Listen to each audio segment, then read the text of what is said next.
So now I want to share some insights that I found from Katsuhiro Harada.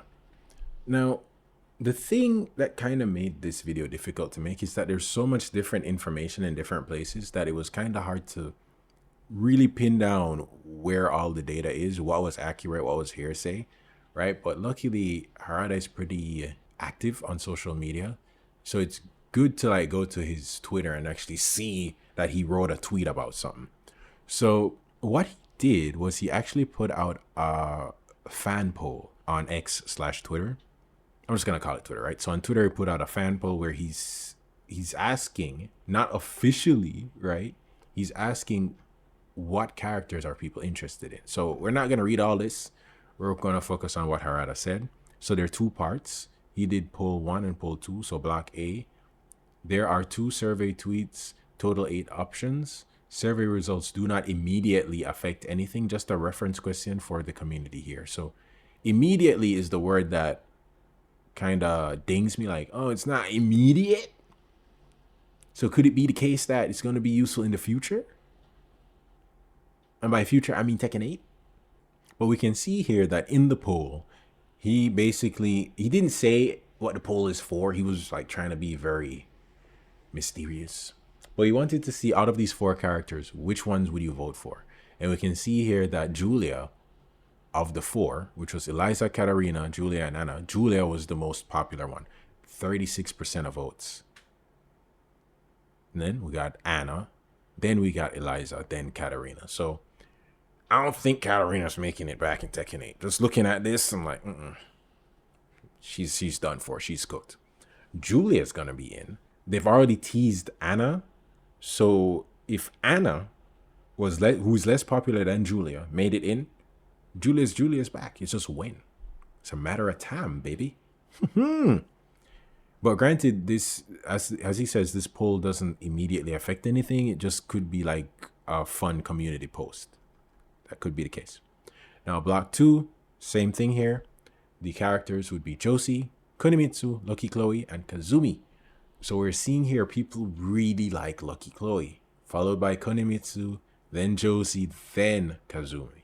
Kunimitsu, I think she's in just by her performance. She's a interesting character, but they might take her out if they're trying to get rid of projectiles. But Clive has projectiles, right? So from these 2, we can see Lucky Chloe and Julia are in, or don't let me not say in. They have popularity enough to warrant people being interested in them. And these are like over 50,000 votes for each poll, so that's a lot of people right there. So Julia and Anna, I think they made the cut. Now I wanted to share something else with you that I found. So basically, I think early on in Tekken 8's release, Harada actually went onto Twitter and he asked people who are Native Americans what they thought about the design of Julia and Michelle. So long story short, he's trying to see how he can redesign Julia and Michelle for the Native American audience to do respect to their culture, right? And this kind of indicates he's interested in redesigning Julia and Michelle, but he doesn't want us to really get the idea that, oh, she's going to be in Tekken 8, right? He's trying to see how he can gather information from the people that actually come from that culture, which I really respect. I think it's cool. Now, I'm going to leave this entire tweet for you to go ahead and read.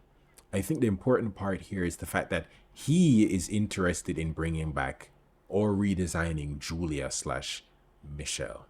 And we might see them in Tekken 8. We've already seen them bring people back from the dead, Jun and Heihachi. So Julia coming back, that might be good. Michelle coming back from like the dead, or maybe she's too old. Like they could bring her back. They could, right? I'm just saying the option is here. It's so odd, but like I'm seeing the light at the tunnel for my main character here. I want to move on to Eliza, because Eliza is kind of a strange case. We can see here that Harada isn't really on board with bringing back Eliza. So we can see here in the tweet, he says that she is a slightly unusual character amongst those that he has designed. She was his favorite, but the battle tuning staff had a lot of trouble with her in Tekken 7. Changing her stats even a little bit would make her too strong or too weak. I have the full tweet here. She was also very difficult to tune, and she was also disliked by some tournament players. So she was a character that was hard to make worthwhile. And we can see here that clearly Eliza isn't really a strong pick to be in Tekken 8 unless they update her significantly. Would they do that? Do they want to do that? Or they're just going to cut their losses? But here's the thing though. On Reddit, in an interview, right, we can see here that someone was able to clip this up. Thank you so much for doing that. His name is Prestigious Low 6266. Great person. Very good job.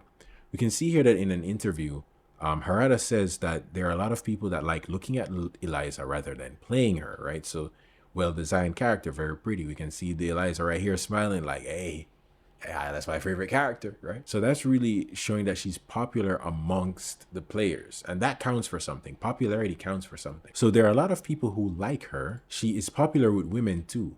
That's strong. Because, you see, she's smiling now, right? Like, boom. Yeah. She went from being happy to be here, kind of listening, kind of focused. Then she's like, yeah, I do like her. I dressed as her. Of course I like her. So this is good because women and fighting games, we don't have a lot of them. So this is a character that's worth investing in updating as opposed to making a new one because she already has a fan base. Bring her back. Maybe you can remove the fireballs. Well, if they do use projectiles as the theme for season 2, bring back Eliza. Might as well do the work to, cook her in the soup a bit better so that way she's better tuned for Tekken 8.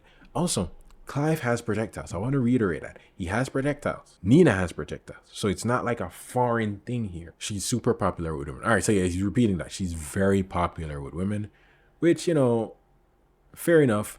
I would like to see Eliza in Tekken 8 just for the fact that, she's a cool looking character. I like the sleep mechanic. And I like the fact that women like this character. So we're more likely to pull in women players because of characters like Eliza. So now we are going to go back with this information to our little tier list here so we can move some people around.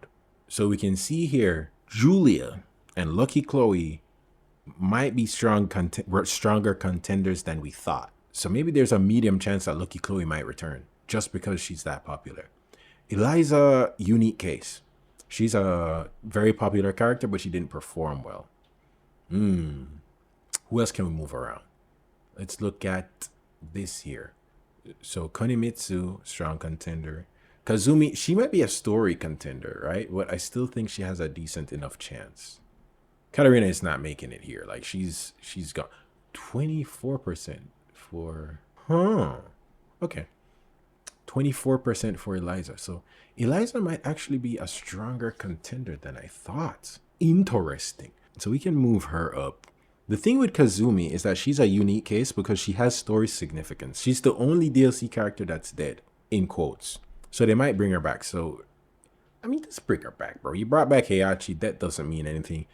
She's cool. Katarina. I don't think Katarina's got a chance here. 7%? 7. Yeah, she's cooked.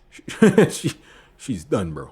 Josie and Kazumi being a similar level of popularity. So, would we bring up Josie? But she's not the same level as Eliza. So Eliza might come here. Eliza might literally come up there if she was that popular. But she didn't perform well. Nor did Lucky Chloe, but their popularity might make a difference. Okay. So I think this is a good enough tier list with regards to predicting what characters are going to be added into Tekken 8. These characters, I think this is a safe bet. I think these are very safe bets with regards to them being added into Tekken 8. I would say maybe moving Marduk up, right? Some of these characters are really popular, but they don't perform well. Except Kazumi, like she's popular and she performed well early on in tournaments and in ranked play. But these two, they didn't really perform that well, but really popular characters. So they might get the leaderboard treatment and be added in as DLC characters as opposed to base roster, but their popularity might carry them. I mean, and that's kind of what you want. You want characters that people like, but are also good. but you don't really want to make them too good. So these characters, the unique lows, they have a chance to make it in because of either story significance or they're just unique characters. I think they're interesting enough to be brought back in Tekken 8. And I think Josie specifically, she could thrive in Tekken 8 with the new systems that they have.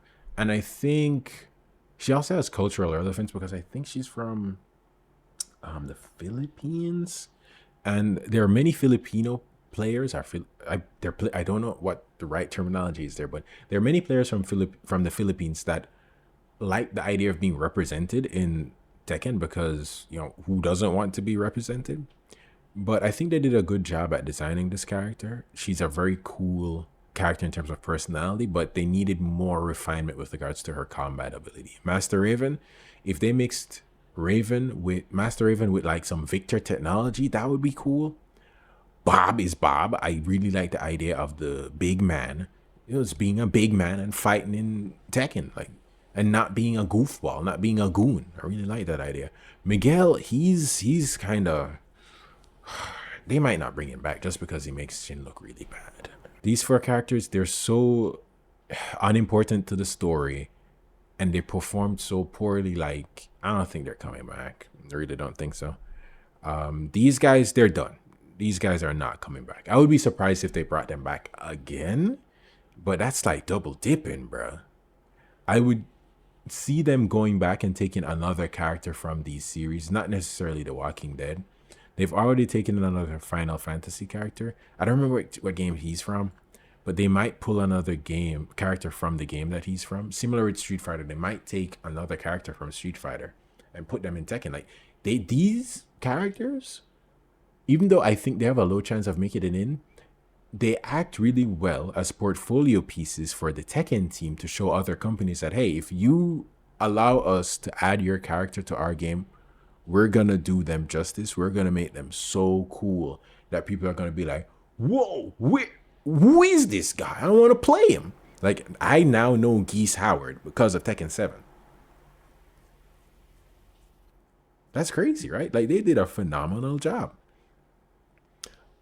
But I think that's where we're going to end it for the tier list. I do want to end out with some additional information here, right? So first off, the characters in this list may not appear in season 2, but they might appear in later seasons. So we can still like reference this tier list in the future. I might update it and do another one. Bandai Namco, at the end of the day, the Tekken team, they can make any choice that they want.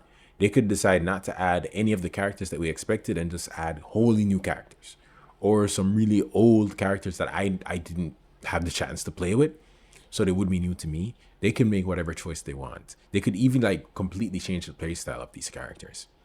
Now, new or story relevant characters, they might take precedent for the Tekken team depending on what kind of schedule they're on. The newer characters might take more precedent in season 2, or a story relevant character depending on what they're trying to do, what their goals are. Gotta say, low performing and low popularity characters, I don't think they're going to make it in. But at the same time, begging could help. Like, it brought back in Lei. But as I said, that might be a publicity stunt. So we don't really know. But it's still worth a shot. Like, if you really like a character, might as well ask Harada. And moving on to Harada, him doing research on these characters, kudos to him for actually going in and trying to see, what do the players want? Who do the players like? And also for Julia, trying to make her more palatable for the modern Native American. I think that's so cool that he and the team try to work really hard to add representation for different characters all over the world. Like Julia, Shaheen, Josie. It's really cool to see them put out that effort to say, hey, anybody from across the world can see themselves in a Tekken character.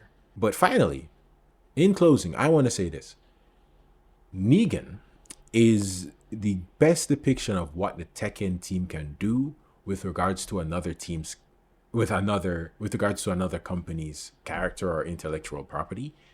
Negan was from a TV show. They brought him over. He was never in a fighting game or I think any other game before, not that I knew about. And they made him a really viable fighter. They made him a really good character from scratch. So I think that should give other companies confidence in the Tekken team's abilities in bringing their character over to Tekken, doing justice, and making them fun. This was a very well made character that I was surprised to see. But in closing, who do you guys want to see in Tekken 8? Like, drop your predictions in the comments. To me, there are no real wrong answers. This game literally has a bear and a panda in there. And the bear won the Tekken World Tournament twice. Anything is possible. And with that, thank you guys so much for watching. Take care. I'm out.